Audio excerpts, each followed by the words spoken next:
Class 10th के chemical reactions and equations के जो है वो हम लोग एमसीक्यूज डिस्कस करने वाले हैं। एग्जाम्पलर के अंदर बहुत अच्छा क्वेश्चन सेट दे रखा है जिसकी काफी हाई प्रोबेबिलिटी रहती है एग्जाम्स के अंदर जो है वो क्वेश्चन सेट्स आने की।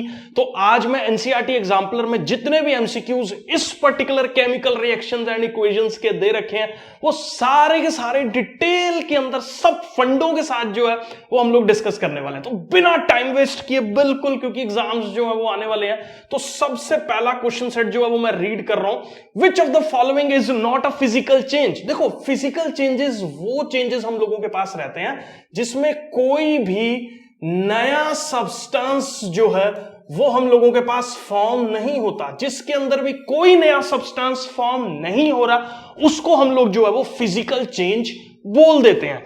ठीक है बेटा, तो अब यहां पे देखो, boiling of water to give water vapours, यहां पे खुद ही इसने लिख रखा है water to give water vapours, तो वाटर ही है। पहले बॉयल करने से पहले भी वाटर था, बॉयल करने पे बाद भी जो है वो हम लोगों के पास वाटर है, तो ये हम लोगों के पास एक फिजिकल चेंज है।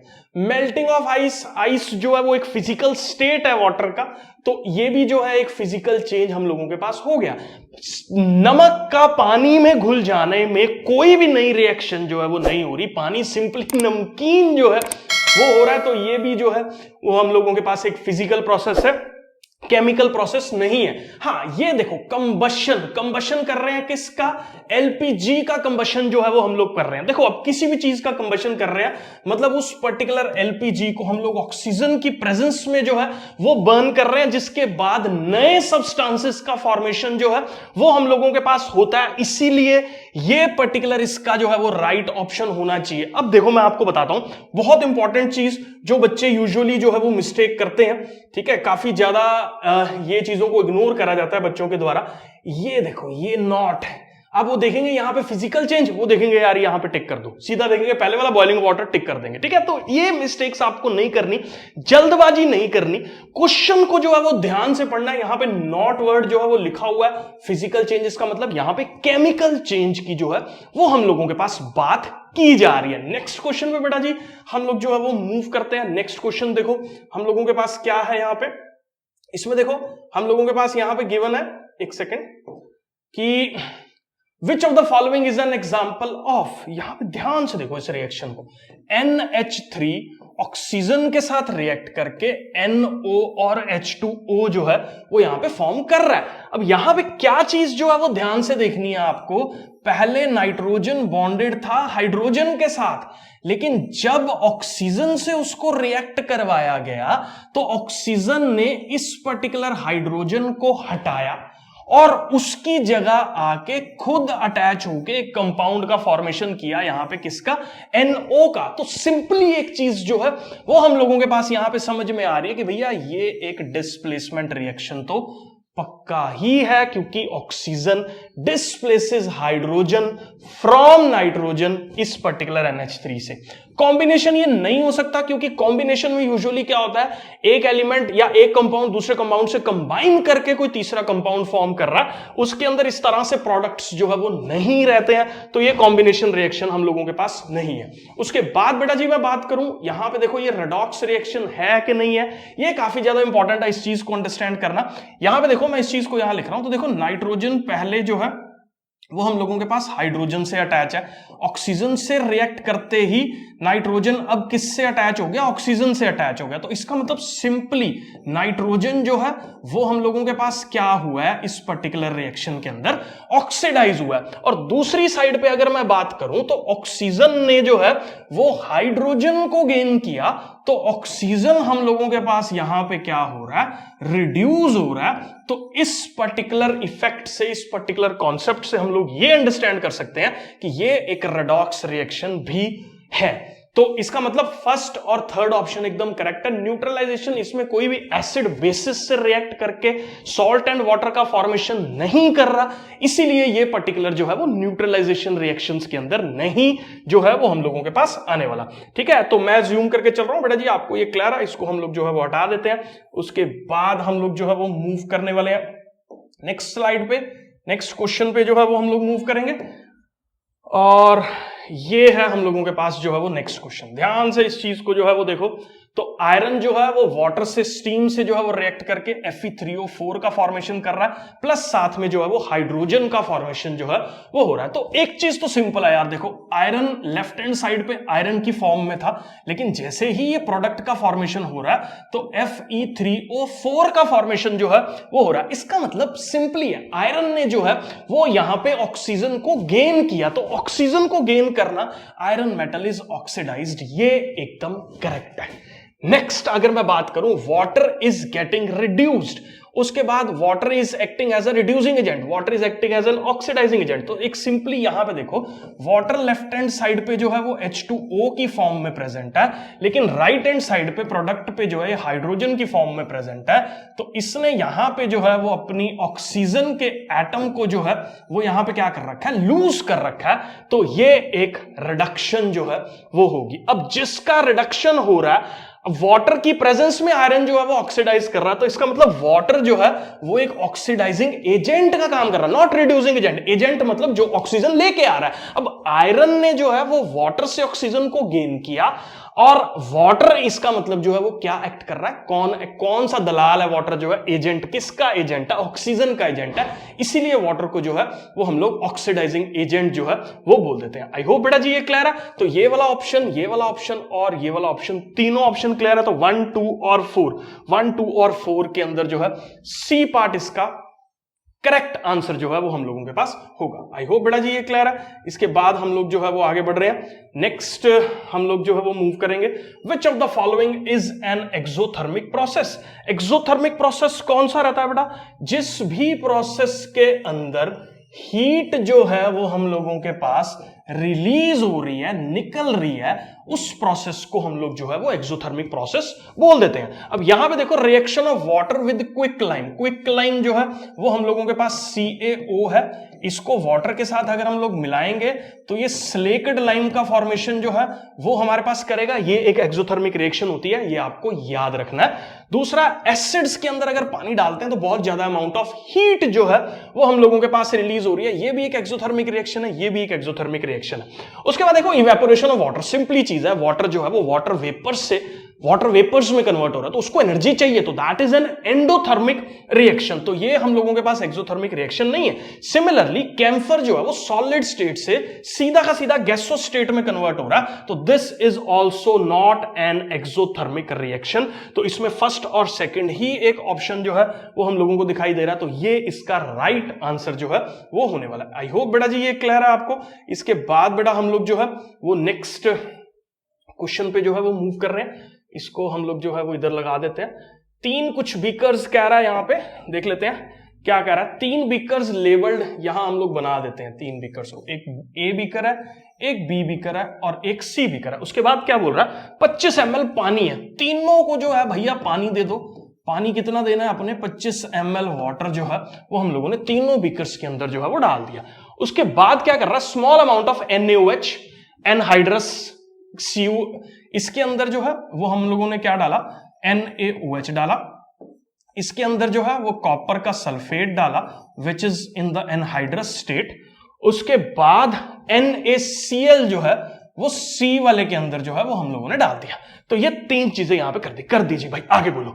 वर added to the beaker ABC, respect देनी है ध्यान से, ठीक है। It was observed that there was an increase in the temperature of solution containing beaker A and B। इस बीकर का टेम्परेचर पारा जो है वो भैया चढ़ गया, गुस्सा आ गया उसको, टेम्परेचर जो है वो उसका बढ़ गया। whereas C बीकर, इस पर्टिकुलर बीकर की अगर मैं बात करूं तो ये बीकर भैया ठंडा जो है वो हो रहा है। तो सिंपल सी बात है, इसका मतलब जब A B इसके अंदर डाला NaOH, तो इसका मतलब जो रिएक्शन हुई उसने टेम्परेचर को बढ़ाया। सिंपली यहां से एक चीज जो है वो अपने को समझ में आ रही है कि भैया हीट जो है वो इस पर्टिकुलर प्रोसेस के अंदर, किस पर्टिकुलर प्रोसेस के अंदर जो है वो A वाले केस में और B वाले केस में जो है भैया हीट हम लोगों के पास जो है वो रिलीज हो रही है। सिंपल सी बात है। और वेयरएज C के केस में जो है वो हीट को एब्जॉर्ब कर रहा है, तभी जो है वो टेम्परेचर सिस्टम का जो है वो डाउन हो रहा है। अब देख लेते हैं ऑप्शंस क्या है। इन beaker A and B exothermic reaction has occurred, ये तो बिल्कुल सिंपल है, सही में एक्सोथर्मिक रिएक्शन जो है वो हो रही है, तभी तो बीकर A और बीकर B का टेम्परेचर जो है वो इंक्रीज हो रहा है। अब एंडोथर्मिक रिएक्शन ये नहीं है, इस ऑप्शन को हम लोग इग्नोर कर देंगे।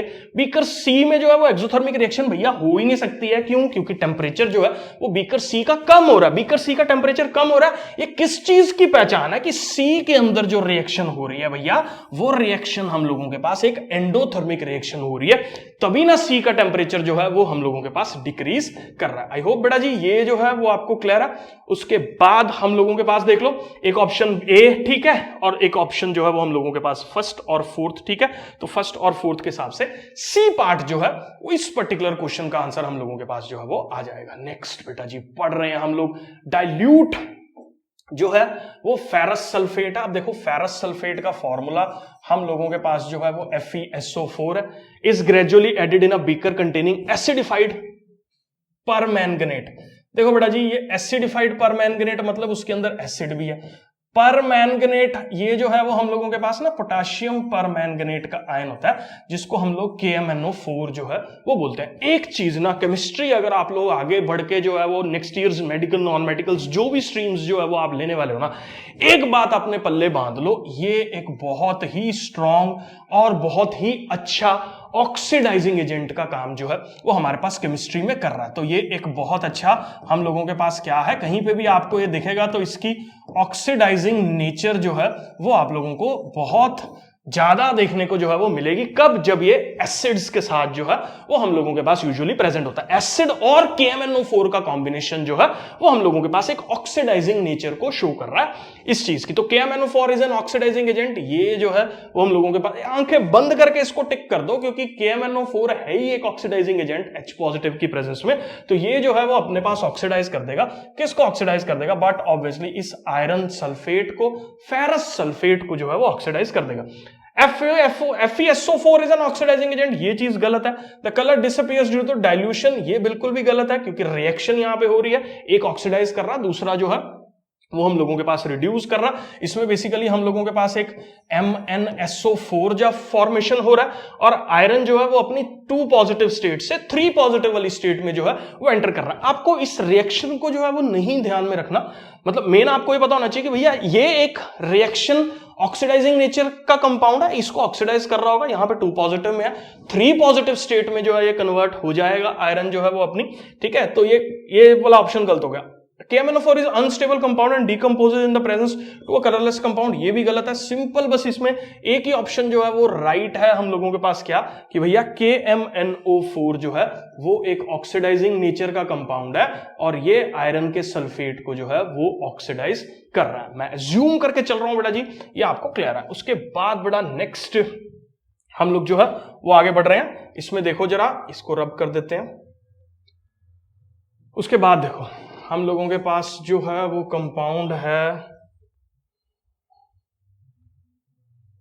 ये हो गया। विच of the following is a double displacement reaction? कौन कौन सी जो है वो double displacement reaction? Double displacement मतलब जब आयंस जो है वो एक दूसरे के साथ हम लोगों के पास एक्सचेंज हो जाते हैं, उसको डबल डिस्प्लेसमेंट रिएक्शन बोल देते हैं। यहां पे देखो लेड के पास कोई भी यहां पे आयन नहीं था इसके साथ, मेटल के साथ, तो यहां पे लेड क्लोराइड बन रहा है। भैया डबल डिस्प्लेसमेंट तो नहीं है, ये सिंपली मेरे को डिस्प्लेसमेंट होती हुई दिखाई दे रही है। कैसे?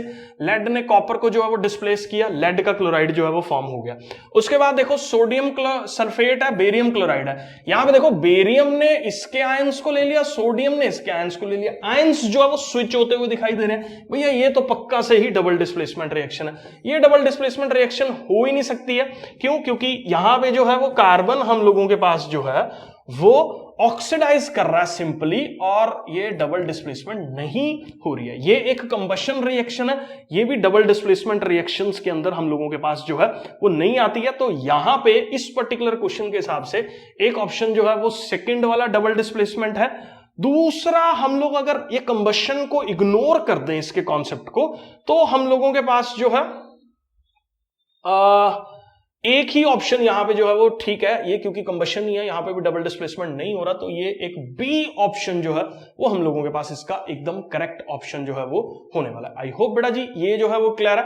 उसके बाद बेटा जी हम लोग जो है वो आगे बढ़ रहे हैं और नेक्स्ट क्वेश्चन पे जो है वो मूव कर रहे हैं। विच of the following statement is true? True जो है वो आपको बताना है कौन सी स्टेटमेंट है। सिल्वर क्लोराइड सनलाइट की प्रेजेंस में अगर हम एक्सपोज कर रहे हैं, देखो AgCl Cl को हम लोग क्या दे रहे हैं, सनलाइट जो है वो अगर हम लोग प्रोवाइड करें तो याद रखो it will convert into Ag अलग हो जाएगा और क्लोरीन गैस जो है वो हम लोगों के पास अलग रिलीज हो जाएगी। तो formation of silver by the decomposition of silver chloride, ये बिल्कुल सही है। सब्लिमेशन ऑफ सिल्वर क्लोराइड हो रही है, ये बिल्कुल गलत है। Decomposition of chlorine gas from silver chloride, decomposition of chlorine gas, oxidation of silver chloride, ये भी ऑप्शन जो है वो बिल्कुल गलत है। अब यहां पे देखो डीकॉम्पोजिशन ऑफ क्लोरीन गैस मतलब क्लोरीन गैस का डीकंपोज होना, क्लोरीन गैस का टूटना, कोई सेंस नहीं बन रही है इस वाले ऑप्शन की भी। तो यहां पे सिर्फ एक ही ऑप्शन जो है वो हम लोगों के पास करेक्ट है, फर्स्ट वाला, कि सिल्वर जो है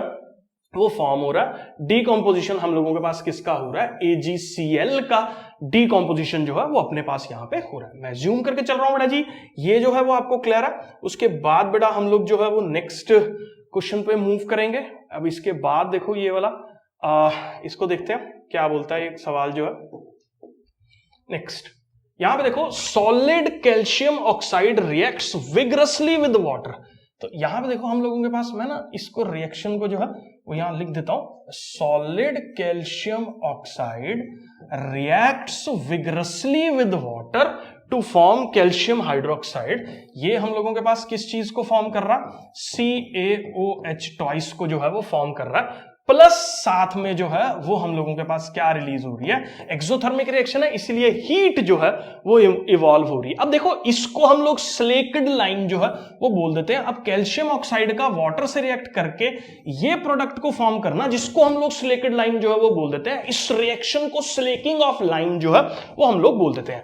उसके बाद ये जो है calcium hydroxide dissolves in water to form from its solution called lime water, ये भी ठीक है। Which of the following is true about the slaking of the lime and the reaction. Reaction endothermic बिल्कुल भी नहीं है, ये चीज याद रखो। स्लेकिंग ऑफ लाइम जो है वो हीट के एवोल्यूशन से जो है वो एकंपनी करती है, इसीलिए ये वाली रिएक्शन जो है वो एक एक्सोथर्मिक रिएक्शन है। दूसरा देखो ये जो प्रोडक्ट फॉर्म हो रहा है भैया, यहां पे जो है वो प्रोडक्ट के अंदर OH नेगेटिव प्रेजेंट है। OH नेगेटिव प्रेजेंट है, इसका मतलब ये बेस है, बेस है, इसका मतलब इसका pH की वैल्यू जो है that is greater than what, 7।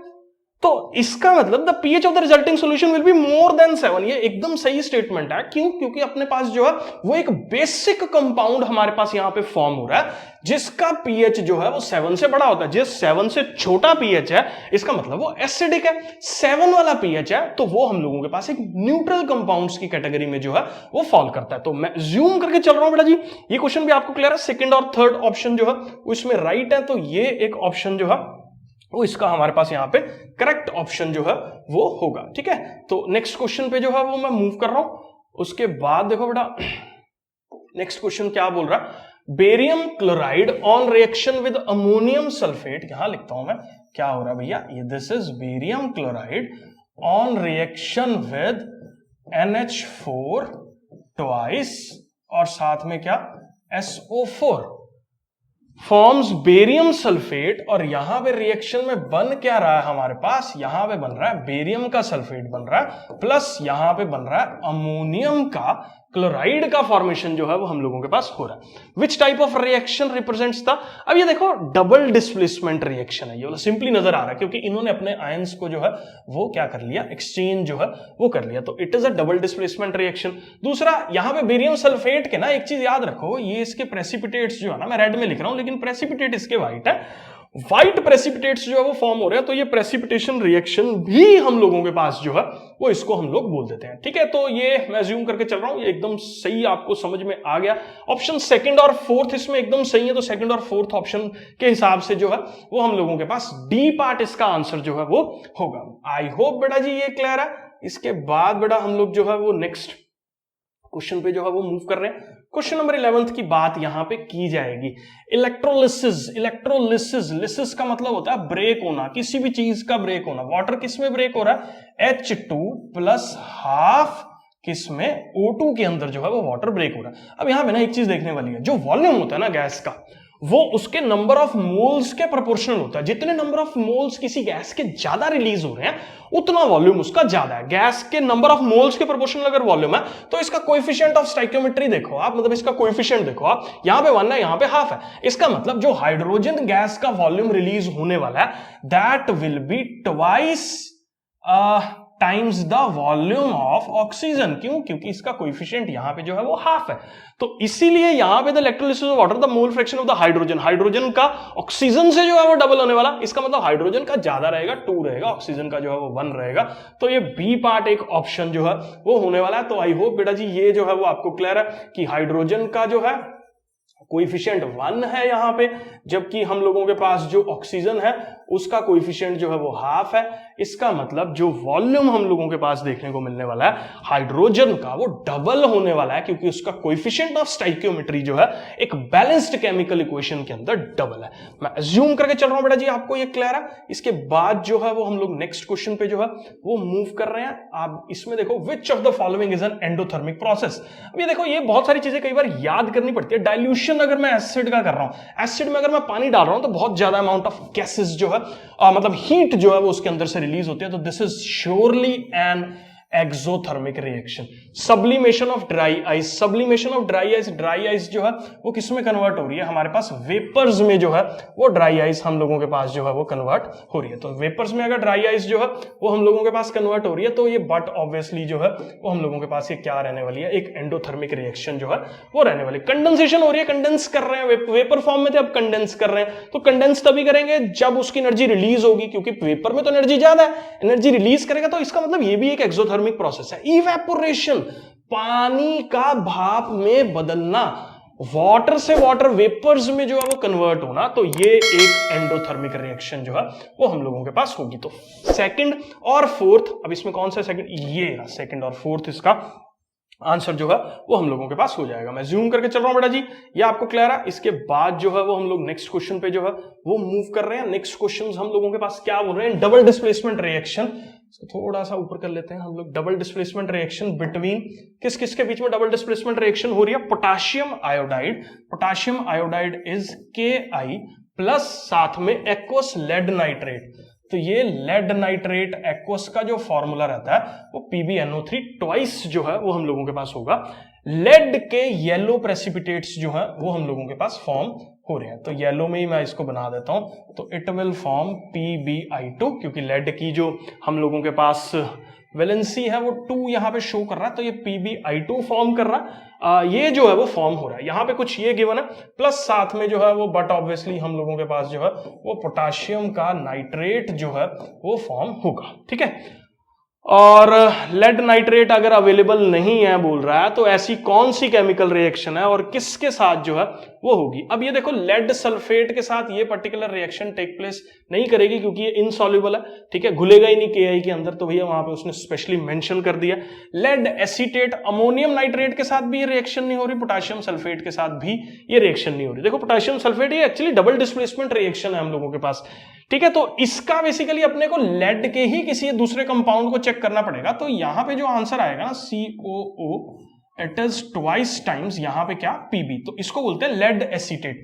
Same अगर मैं इस रिएक्शन को करवाऊं, मतलब यहां पे क्या कराऊं, KI कराऊं, तो देखो बेटा मेरे पास देखो अभी ये मैंने लेड एसीटेट ही क्यों चूज किया, क्योंकि मेरे पास PbI2 कंपाउंड को बनाना है। अब PbI2 कंपाउंड भैया तभी बनेगा ना जब उसके अंदर PB होगा। उसने बोला भैया लेड नाइट्रेट नहीं है, कुछ और ले लो ना, तो कुछ और लेने के लिए भैया अपने को जो है कोई ऐसा कंपाउंड चूज करना पड़ेगा जिसके अंदर बट ऑब्वियसली लेड है। लेड सल्फेट इनसॉल्युबल है, इसलिए ये हो नहीं सकता, उसने मेंशन कर दिया। अमोनियम नाइट्रेट होगा नहीं, पोटाशियम सल्फेट होगा ही नहीं भैया, बेवकूफ बना के ऑप्शन दे रहा है, कुछ तो ढंग से सोच ले। लेड आयोडाइड जो है वो अपने को बनाना नहीं है अवेलेबल, तो कोई बात नहीं, लेड एसीटेट से काम चला लेते हैं। यहां पे पर्टिकुलर रिएक्शन बड़े प्यार से जो है वो होगी। कैसे प्यार से होगी, यहां पे जो है वो PbI2 फॉर्म करेगा, साथ में CH3COOK, ये पर्टिकुलर जो है वो कंपाउंड का फॉर्मेशन हम लोगों के पास होगा। तो इसका जो है वो एक B ऑप्शन जो है वो एकदम करेक्ट वाला ऑप्शन जो है वो हम लोगों के पास होने वाला। आई होप बेटा जी ये क्लियर है। नेक्स्ट क्वेश्चन पे जो है वो हम लोग मूव कर रहे हैं। इसके बाद देखो, विच of the following gas can be used for the storage of fresh sample of oil for long time. तो बेसिकली अपने को रेंसिडिटी प्रिवेंट करनी है, एकदम सिंपल सी चीज है भैया। रेंसिडिटी आपने पढ़ा है, कोई भी नाइट्रोजन को इस्तेमाल कर लो या कोई जो है वो इनर्ट गैस इस्तेमाल कर लो। तो यहां पे देख लो, हीलियम हो सकता है और नाइट्रोजन जो है वो हो सकता है, दोनों, ये हीलियम इनर्ट गैस है। इस एनवायरमेंट में जो है वो रेंसिडिटी नहीं होती है, नाइट्रोजन जो है वो रेंसिडिटी को प्रिवेंट कर रहा है, इसलिए ये ऑप्शन जो है वो एकदम करेक्ट ऑप्शंस में से जो है वो होने वाला है। उसके बाद बेटा जी हम लोग जो है वो मूव कर रहे हैं नेक्स्ट क्वेश्चन पे।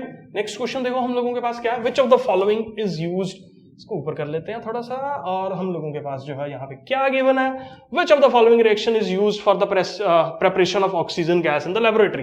KClO3 को जो है वो इस्तेमाल कर रहे हैं, हीट कर रहे हैं, पहली चीज यहाँ पे ध्यान दो, KCl और O2 जो है वो बन रहा है, ये एक डीकॉम्पोजिशन रिएक्शन है और एंडोथर्मी का भैया बहुत ही सिंपल है, डीकम्पोज तो कर रहा है भैया, टूट ही तो रहा है, KCl अलग हो गया, ऑक्सीजन जो है वो हम लोगों के पास अलग हो गया, तो डीकंपोजिशन तो एकदम सही है। एंडोथर्मिक है क्योंकि भैया यहाँ पे लिख ही दिया इसने स्पेशली के हीट दे रहे हैं, तो ये एकदम सही ऑप्शन जो है वो हम लोगों के पास होगा। उसके बाद कॉम्बिनेशन रिएक्शन ये बिल्कुल नहीं है, ये डीकंपोजिशन रिएक्शन है, ये ऑप्शन गलत है।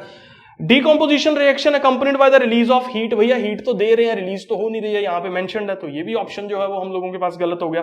It is a photochemical reaction, भैया बिल्कुल भी फोटोकेमिकल रिएक्शन नहीं है।